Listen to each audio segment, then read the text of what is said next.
Oholot, Perek Vav, Mishnah Dalet. Fourth Mishnah in the 6th chapter of Masechet Oholot. We're continuing to talk about walls in a house and tumah that's found in the walls. I guess the walls, they were not the smooth walls that we have. They were, stone walls. Think about old Jerusalem walls. Go back, remember when you saw the wall, they show you this old wall, in the old city of Yerushalayim from the times of the Beit HaMikdash. So these walls were very, very crudely made. I'm sure they had holes and crevices, and that's where they stuck stuff.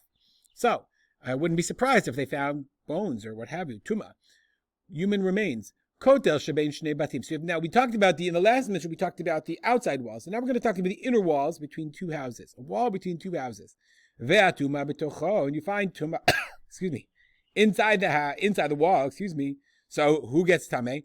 Ba'etakarob l'tumah, tameh. The house that's closest to the tumah, obviously, you divide it in half, which is closest, that house is tameh. Ve'akarov the tahara, and the one that's closer to being to the tahara, meaning the other side, where the tumah is not, that house is tahor. So even though it's an adjoining wall, you only go by the closer one. But mechza lemechza, if it's halfway between, shnehem tmeim, they're both no good. Sorry.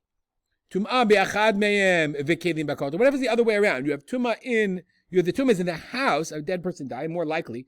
But you have vessels. You keep your water bottle in the crevices in the house. So again, the same rule. From halfway in between.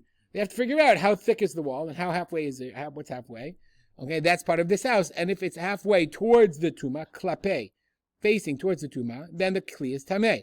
But if it's halfway the other side, teorin. Mechza lemechza. If it's halfway through, arei ein tamein. Now we're going to talk about the ma'aziva. The ma'aziva is part of the roof, the ceiling structure. So Raposin has this really lovely, and this is it's very easy to picture which side is the tumah on, halfway through, etc., etc. But now he has a very lovely picture to illustrate how they made their roofs. So you'd have their lofts. They wouldn't waste any space. You have a house, so you're going to put korot habai. They would put beams.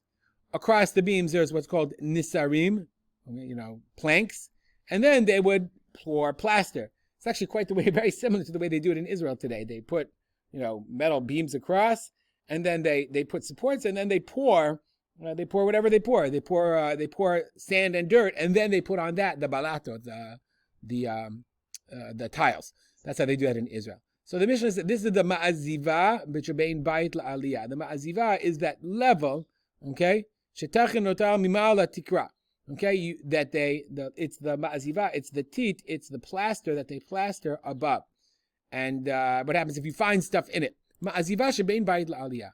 So that level of ma'aziva, the flooring or the roof of the flooring or whatever it was, Tume'a betocha. Let's say you find tumah betocha. You find remnants, human remains inside the ma'aziva. So the Mishnah says the same thing. From halfway through it was a thick layer, obviously. So halfway down and below, habayit tamei v'aliyat tahora. The house is tamei, meaning the lower level is tamei, and the upper level is tahor. If halfway and up, haliyat tamei v'abayit tahor. The other way around, then it belongs to the aliyah. Mechza la mechza. If it's halfway through, shneim tameim. And now the opposite case, tumah be'echad mehem v'kelim b'ma'aziva. Now if the tumah is in one of them, and you have kelim, you use it as a storage area. I guess there were crevices, it wasn't full. And you put kelim in this ma'aziva, because the Raposin draws it very modern. But I imagine it was very thick. He wanted to make sure that it was fully supportive. So you have kelim in there. So it depends, is it halfway towards the tumah? Like the tumah is in one of them, either in the house or the aliyah.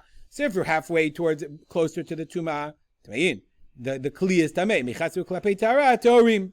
If it's halfway, from halfway and toward the tahara, it's tahor.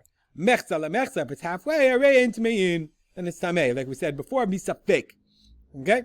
Rabbi Yehuda says, Kol ma'aziva l'aliyah. Rabbi Yehuda throws this all out and says, no. The ma'aziva all belongs to the aliyah. So it doesn't matter how thick it is, where in the ma'aziva you find the human remains or the kliyas, the whole ma'aziva belongs to the upper level, and anything found it is connected to the upper level. So if you found tumah in it, then any kelim are tamei. And if you found kelim in it, then if there's tumah on the upper level, then those kelim are tamei. We'll stop here. Dedicate our learning to memory of my father, Rav Simcha ben Yitzchak Kalman. Make it a great day.